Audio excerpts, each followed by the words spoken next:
Causa Magisterial, televisión digital especializada en temas educativos, magisteriales y sindicales. Síguenos y no te pierdas nuestras entrevistas con académicos, docentes, investigadores y funcionarios públicos, entre otros. Todos los jueves en punto de las 7 de la noche en Facebook Live.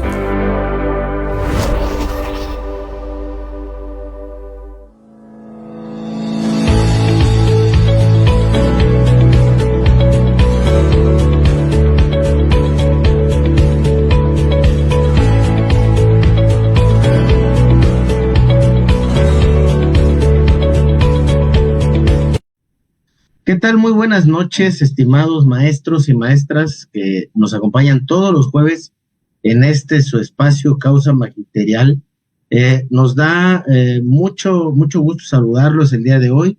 Esperamos que hayan tenido ya unas excelentes vacaciones, que ya se hayan incorporado a sus actividades escolares y bueno, que todo esté marchando viento en popa.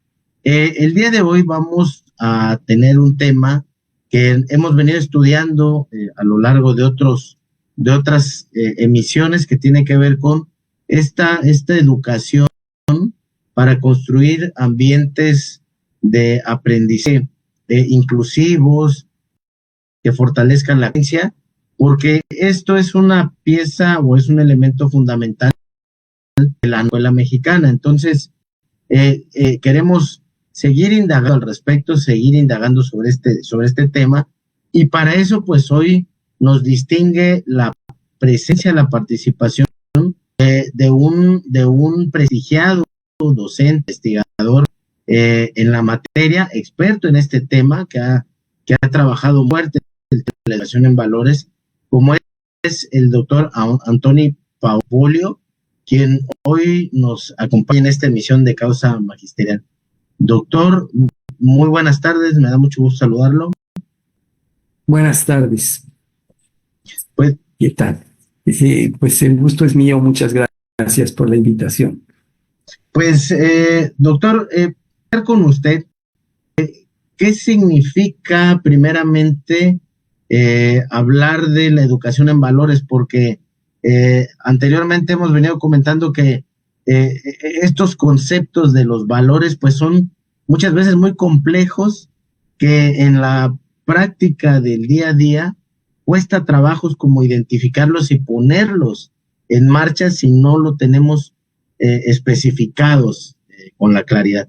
¿Qué significa esto de la educación en valores? Bueno, como lo hemos venido planteando, empezamos pues primero en el mundo de las cañadas en lengua celtal en 99,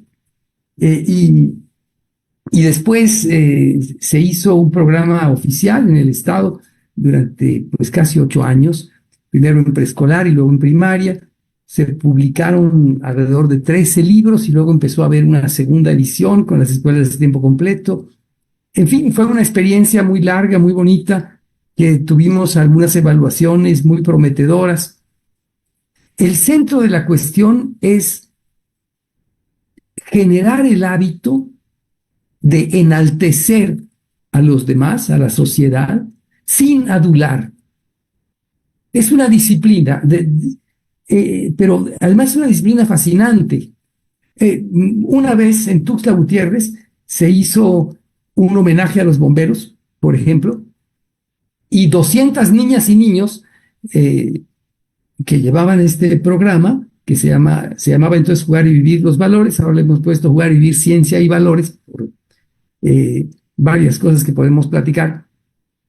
Entonces cantaron, estaban los bomberos con sus trajes, ¿no? Muy aguerridos, muy bonito, ¿no? Dieron su demostración y de repente empiezan 200 niñas y niños junto con un coro masculino que está en el disco, es la canción número 9 del disco de cuarto de primaria.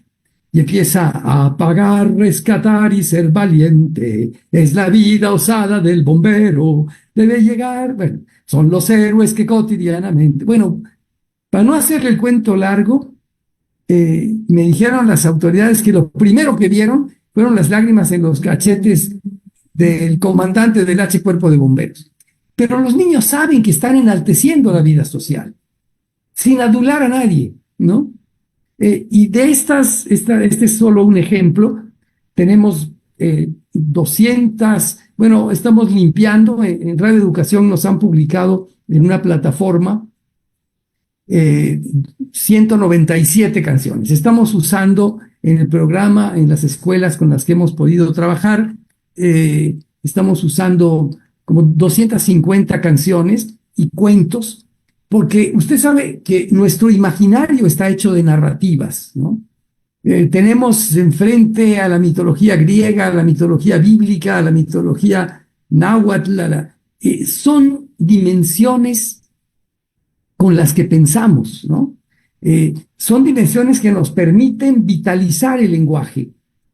No es lo mismo si a alguien se le dice, oye, amiga, ya dormiste demasiado, o que se le diga, bueno, ya eres como la Bella Durmiente. Entonces, la Bella Durmiente del Bosque tiene además que hubo una bruja perversa que la hizo dormir, que es muy guapa, que es muy virtuosa. Entonces, el decirle Bella Durmiente del Bosque nos da una dimensión expresiva superior.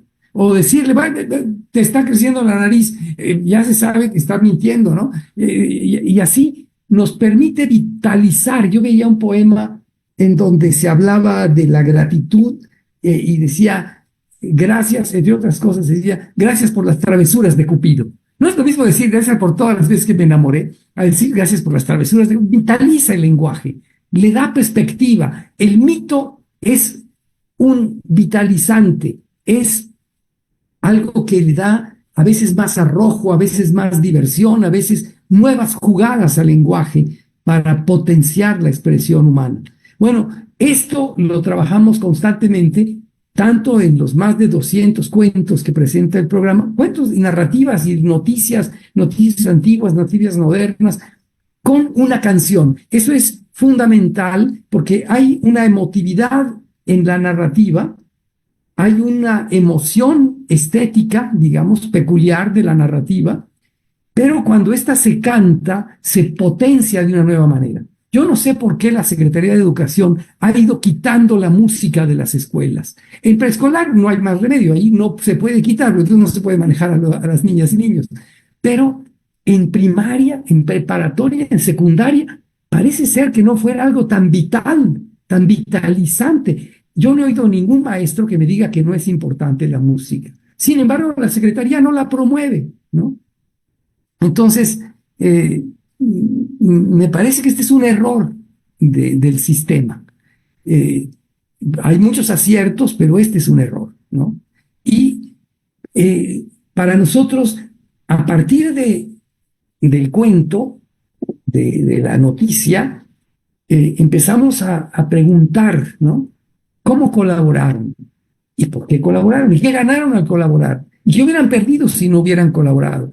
Y los niños, al ir narrando, al ir respondiendo a estas preguntas, están haciendo filosofía en su nivel, ¿no? Tampoco se les puede pedir que lean a Platón o a Heidegger, ¿no? Pues sería absurdo. No, pero a su nivel saben. Tenemos muchos videos en donde mostramos cómo sucede. Los invito a ver una de nuestras páginas que se llama Alegría y Pedagogía. Ahí tenemos, bueno, unos 70 videos que son en salón de clase con niñas y niños, y tenemos otro tanto de videos que son, pues, dibujos animados que presentan canciones que todas ellas, de una u otra manera, tienen formas de tramar el enaltecer sin adular. Es muy importante ese de sin adular, ¿no? Es porque yo sé que al enaltecerte a ti, me enaltezco yo mismo, ¿no? Al enaltecerte a ti, hago mi autoestima más poderosa y eso me da seguridad en mí mismo. Cuando entro a la guerra, cuando te insulto, entonces yo ya estoy en posición de defensa y puedo pensar menos. El cerebro, con las palabras negativas, tiende a desactivarse un tanto. Si oye uno tonto, estúpido, en ese momento, pues esto es una negación. Entonces el cerebro se protege, tiende a distanciarse, detiene su ritmo. Pero si digo maravilloso, qué bonito, qué bien, excelente, o bien, no, si está mal el niño, no le digo estás mal, sino le digo, por ejemplo, ¿alguien tiene otra respuesta? Tampoco le digo que está bien, porque si está mal, está mal. Pero, ¿alguien tiene otra respuesta? ¿Cómo colaboramos con nuestro compañero, con nuestra compañera? ¿No?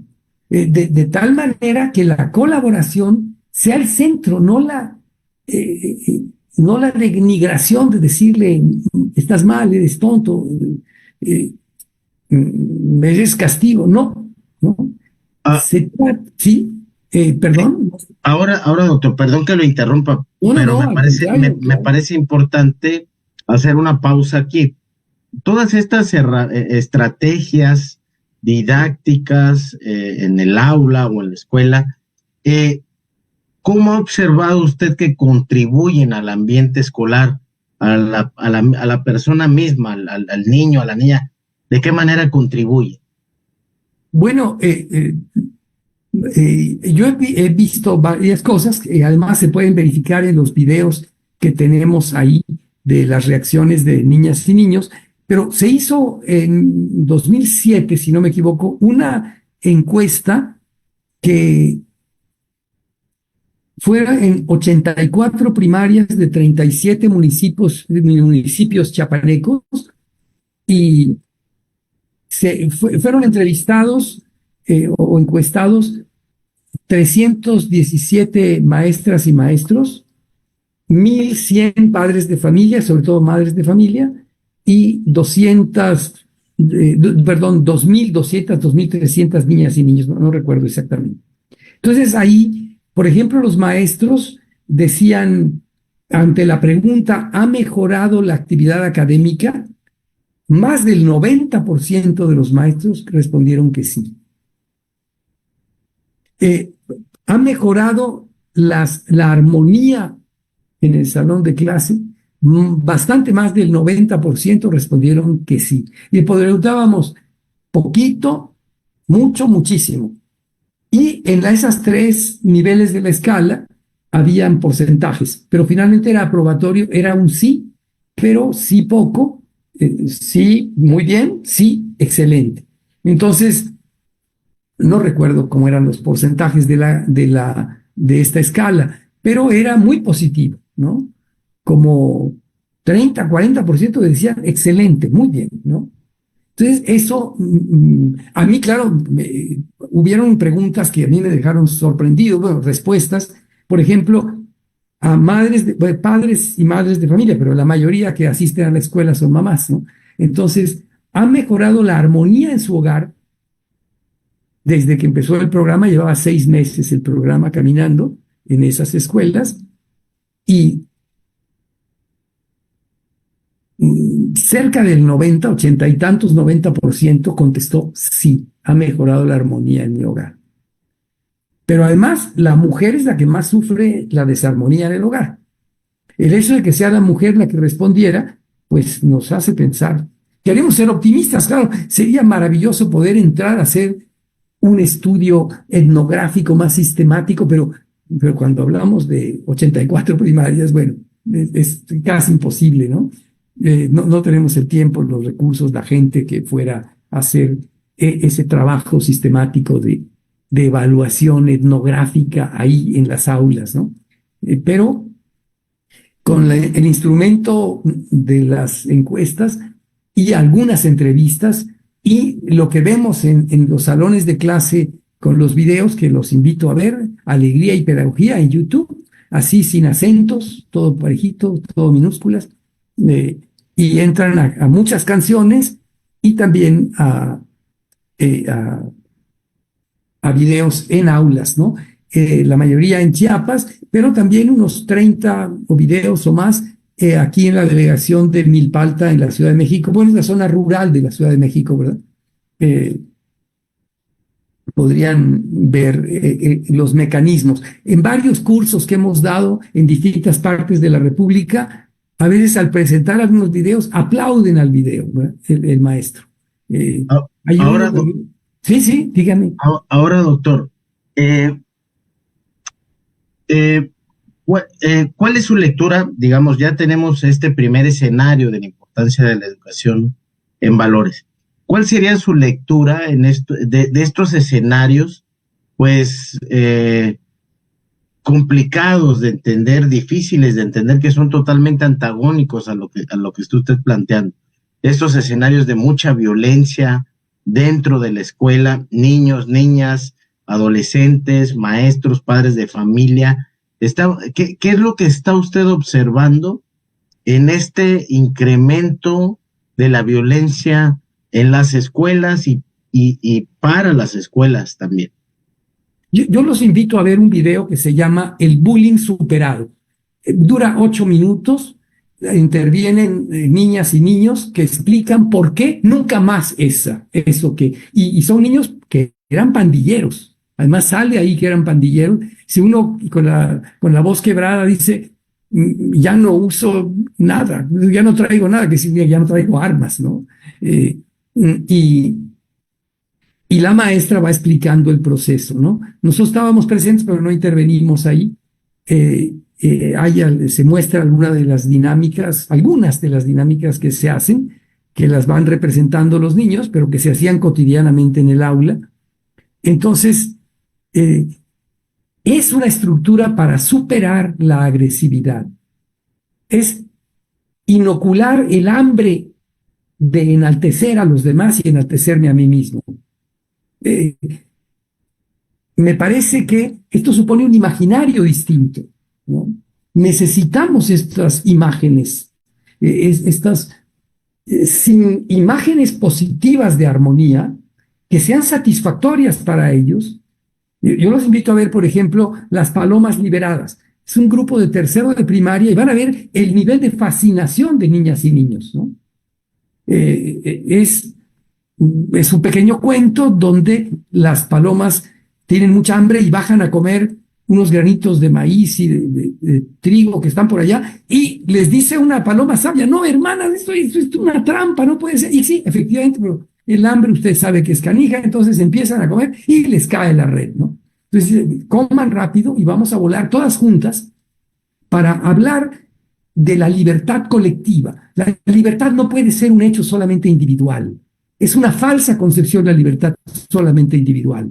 La libertad es un asunto social, colectivo, que permite jugadas enaltecedoras para la vida social. No solo sigue reglas del juego, sino sigue una nueva dinámica inaugurada por las jugadas.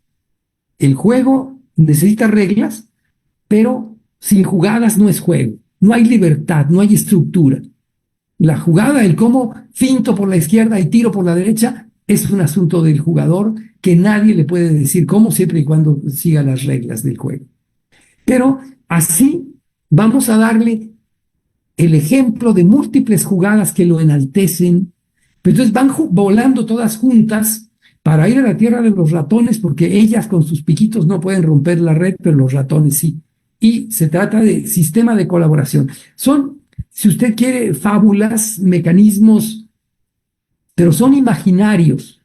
Y cuando esto se canta, me encantaría, pero bueno, no se me ocurrió tener aquí pero puedo poner las canciones. Si tenemos un receso, puedo ir aquí inmediatamente, lo tengo muy a la mano, y puedo poner pedazos de las canciones para que ustedes vean. Nos cantan 14 artistas profesionales y muchachas del último grado de la Escuela de Canto de Bellas Artes, que está aquí cerquita de la casa de ustedes, en Coyoacán, y nos cantaron gratuitamente, ¿no? Ahora, doctor, quisiera también reformularle este planteamiento. Algo está fallando en las escuelas, en la sociedad, para que se estén suscitando este tipo de entornos? Digo, lo que usted nos plantea, digamos, es como la ruta para reconstruir esto, ¿no? Pero desde su óptica, ¿qué habría estado pasando? ¿Qué falló? ¿Qué se dejó de poner atención a nivel social o a nivel escolar? Y bueno, ya posteriormente regresar a esto del qué tendríamos que hacer. Yo creo que varias cosas han fallado. Una, no estar señalando sistemáticamente problemas que al resolverse enaltecen, con imaginarios que enaltecen la vida social, personal, de la escuela, por supuesto, del aula, generar escenarios que hacen esto posible. Este es un primer asunto que no se puede entusiasmar sin enaltecer. Pero una segunda cosa es el abandono de ciertos recursos claves. Por ejemplo, en la reforma del señor Calderón, se eliminaron todos los cuentos. ¿A quién se le ocurre que para aprender a leer se eliminen los cuentos de los libros de texto gratuito? Bueno, me parece un error grave. Se han ido reponiendo, pero no se han ido reponiendo de manera sistemática, pensando en que sean múltiples maneras de enaltecer al ser humano y a la naturaleza, ¿no? Entonces, creo que en toda narrativa debe de haber una forma de enaltecimiento divertida, además. Estoy pensando, por ejemplo, cuando en los años 80 se hizo el primer trasplante de corazón. Bueno, reproducimos en un libro de quinto de primaria. Bueno, aquí tengo algunos de los libros que se han publicado, por cierto. Este es el de sexto de primaria, ¿no? Este es el de segundo de primaria, este es el de tercero de primaria, que se llevó en todas las escuelas primarias del estado de Chiapas, ¿no? Es una coedición entre, esta es una segunda edición del libro de segundo, que ahora se llama Jugar y Vivir Ciencia y Valores. En fin, no tengo aquí todos. Este es el de quinto de primaria. Bueno, y en el de quinto viene esta, o ya no sé si es en el de sexto, perdón, pero se habla del primer trasplante de corazón en México, que fue el primero de América Latina, y que del doctor Rubén Argüero, que es además una persona muy amable y muy divertido, pero es un gran cirujano, y ponemos entonces una donde sale el que fue operado y dice, volví a nacer con la operación, contento, alegre y brincando estoy. No quepo en mí de la emoción, viva la ciencia médica de hoy. Bueno, pero esta ciencia médica, el niño está viendo cómo se progresa en la ciencia médica, cómo hay algo que enaltece al ser humano, pero de estas tenemos más de 200 perspectivas. Una de las palomas que le decía, que es una libertad colectiva, como de los bomberos, más de 200. De tal manera de generar un imaginario y luego cantarle a cada uno de estos imaginarios. Yo creo que la escuela debiera hacer esto, y en la medida en que no lo hace, me parece que no está invitando a la paz, porque la paz supone entusiasmo por la paz, y el entusiasmo supone que yo soy enaltecido al enaltecer. Ahora, doctor, toca un tema importante. Esto, a través de la educación en valores, ¿podemos construir esta educación para la paz, para la felicidad?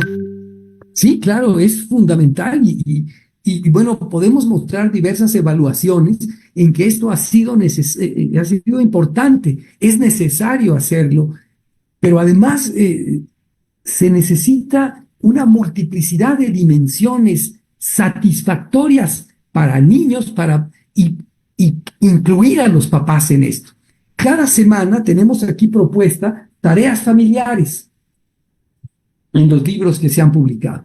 Bueno, estas tareas familiares, por ejemplo, les mandamos, díganos las mejores virtudes de los abuelitos, de los papás de sus papás.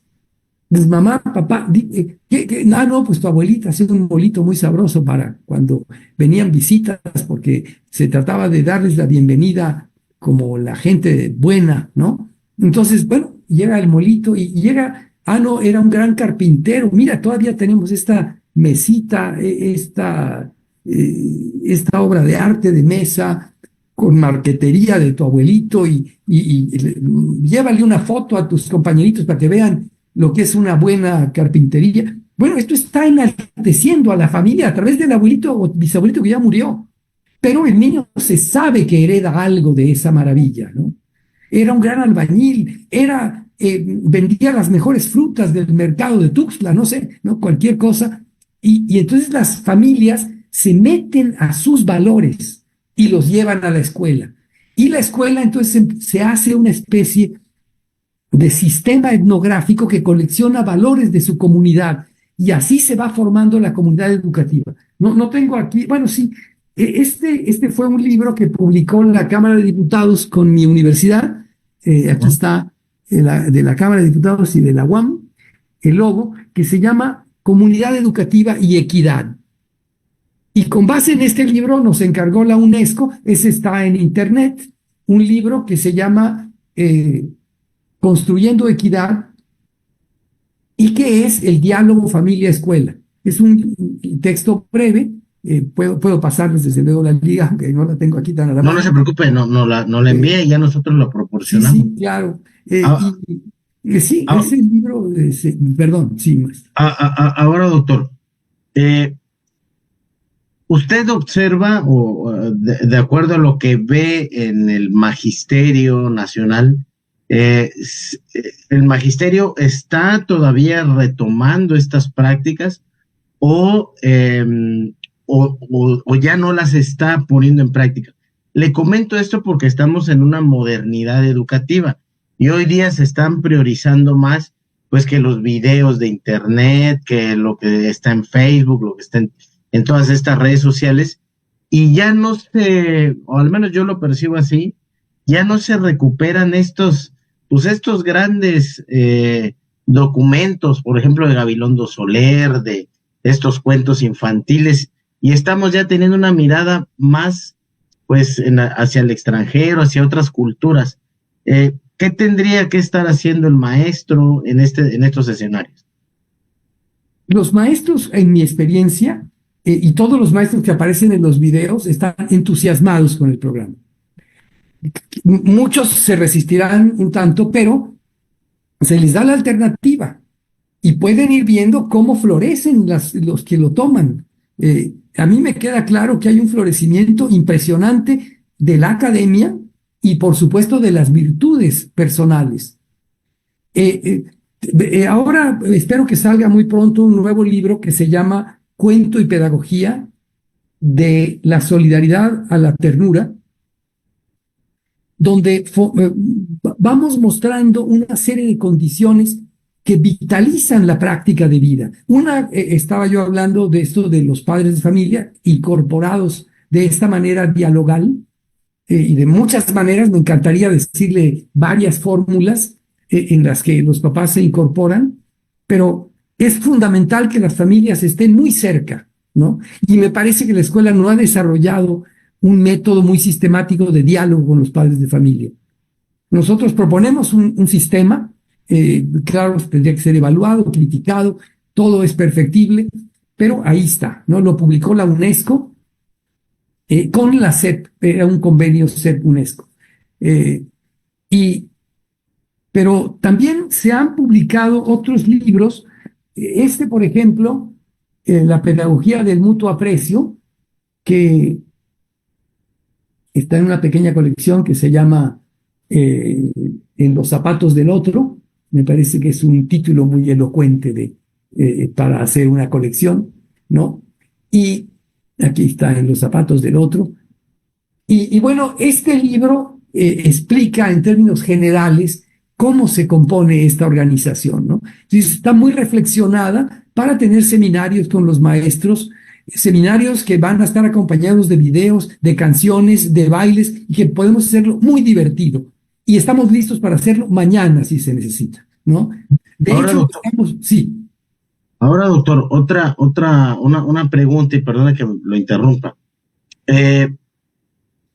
A nivel sistema educativo, usted está hablando ahorita desde el trabajo del colectivo docente en las aulas, en las escuelas, pero ¿qué tendría que pasar en nuestro sistema educativo, hablando a nivel curricular, de política educativa, para que toda esta estrategia se consolide como un gran proyecto? Porque lo que sabemos que han sido esfuerzos, digamos, a nivel de programas, de acciones, pero todavía no hemos visto como una política sólida en materia educativa que fomente este tema de los valores.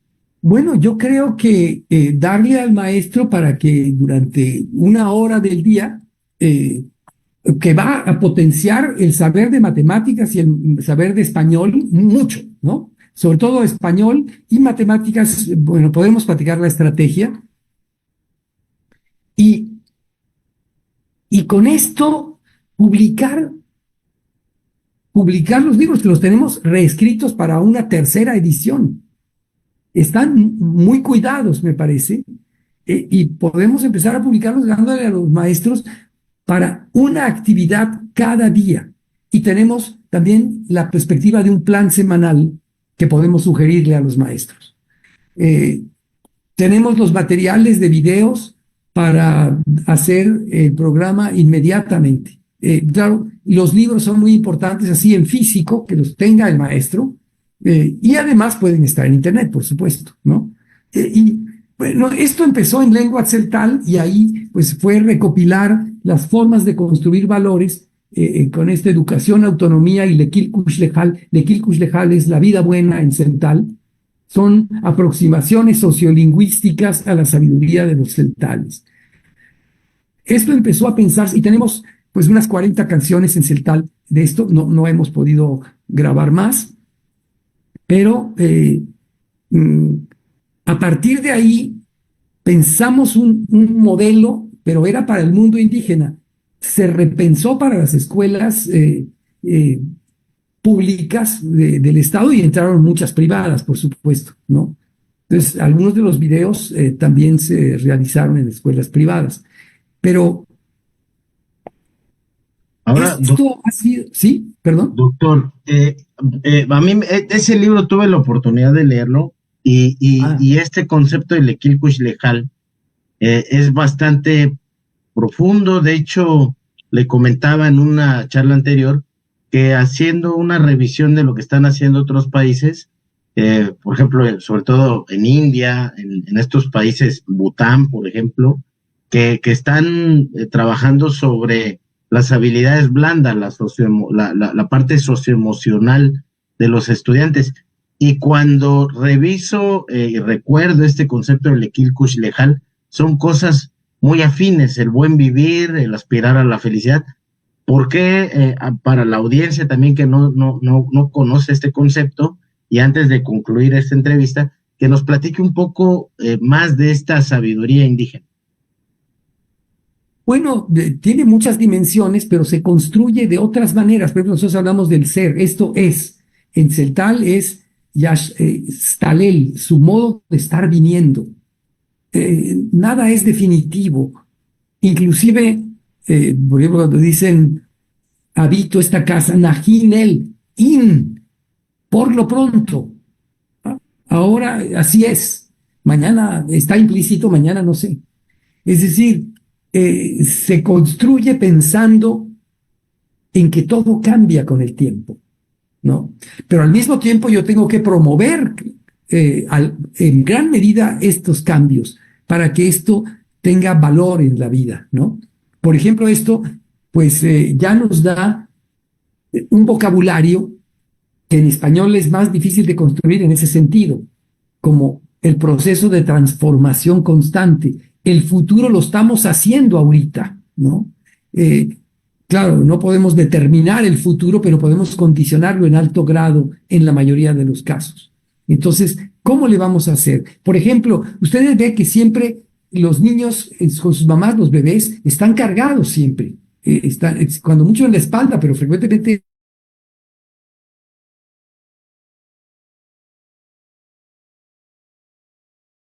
el pamogel, dicen, se necesita que germine para subir. No hay que decirle a la semilla cómo tiene que operar. La semilla ya tiene su operación. Pero esto al mismo tiempo supone una manera de ir a la ternura. ¿Qué es la ternura? Cuando uno dice, agú, mi chiquita, qué linda, puede uno ser un narcotraficante perverso, pero en el momento en que está con el bebé, uno hace un paréntesis y se da el lujo de ir a la inocencia en esa relación. De tal manera que todo ser humano puede hacerlo, aunque aparentemente sea muy mal. está generando una estructura psicobiológica, y esto lo dicen muy claro los neurocientíficos hoy en día, está generando estructuras psicobiológicas que le van a permitir adaptarse de mejor manera, ser más resiliente en el futuro. Esto en el mundo tzeltal, tzotzil, chol, tojolabal, es el pan nuestro de cada día. Esta relación de la ternura, ¿no?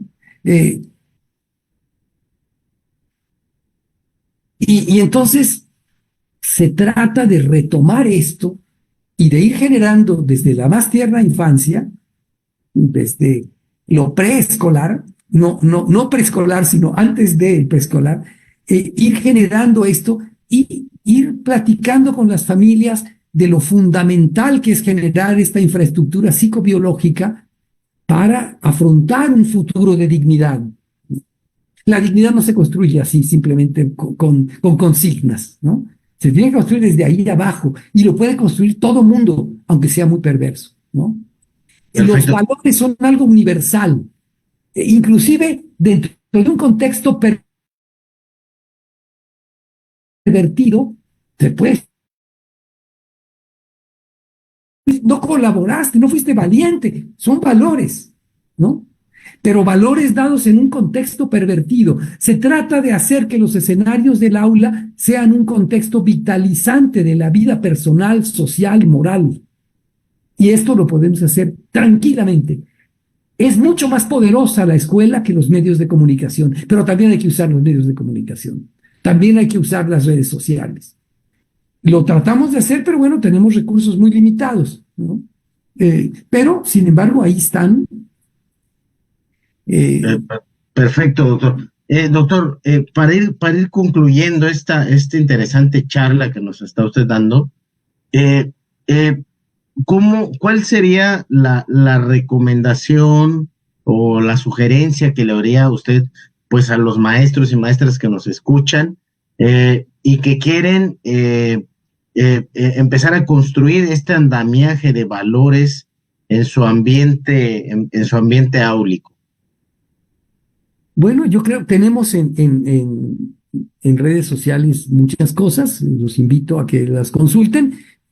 Lo que yo propondría, y esto es gratuito además, esto no va a costar nada al Estado más que la impresión de los libros, claro, ¿no? Esto hay que hacer un convenio con mi universidad, esto se publicó por el Estado de Chiapas hace mucho tiempo, se volvió a publicar en distintas administraciones, pero primero, pues que el maestro tenga los materiales, tenga las historias, tenga las canciones se pueden bajar de internet gratuitamente, ¿no? Y lo puede copiar el maestro en su USB, y esto es gratis. Además, como hay un convenio con las artistas, Magos Herrera, Cecilia Toussaint, Betsy Pecanins, en paz descanse, pero nos cantó algunas cosas, y quedamos con ellos que todo era gratis. Entonces no podemos cobrar nada, es gratuito. Pero pertenece a mi universidad también, entonces hay que hacer un convenio con nuestros rectores, que los cuales están dispuestos desde luego a hacerlo. Sería una forma de vinculación interesante para la universidad. Y cursos a los maestros que están listos. Los hemos dado a varios miles de maestros.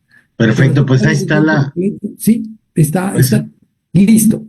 Ahí está la invitación. Doctor, antes de concluir, ¿algo más que quiere usted agregar para despedir el programa? Bueno, pues muchas gracias por la invitación. Por supuesto que me encantaría, nos podríamos tomar un rato largo, apenas citamos 2 o 3 cuentos y canciones, podríamos citar 200, entonces podríamos tardarnos siquiera 4 o 5 meses en esto, ¿verdad? Pero bueno, pues muchas gracias por la invitación otra vez y los invito a ver estas páginas, estos libros, están en internet gratuitamente, se pueden bajar de academia.edu, le ponen el nombre de un servidor, Antonio Paoli, y Pedagogía del Mutuo Aprecio, Comunidad Educativa y Equidad, en fin. Perfecto, doctor. Pues vamos a dejar estas ligas, estas referencias para los compañeros maestros y maestras que quieran descargar y poner en práctica este interesante esquema de enseñanza. Y pues agradecerle, doctor, la atención que ha tenido con nosotros. Gracias también por su tiempo en su programa Causa Magisterial. Pues muchas gracias a ustedes otra vez. Y estamos Gracias. en contacto, por supuesto. Gracias. Y bueno, pues muchas gracias a todos y todas. Los esperamos el próximo jueves con un programa más de Causa Magisterial. Muchas gracias y hasta luego.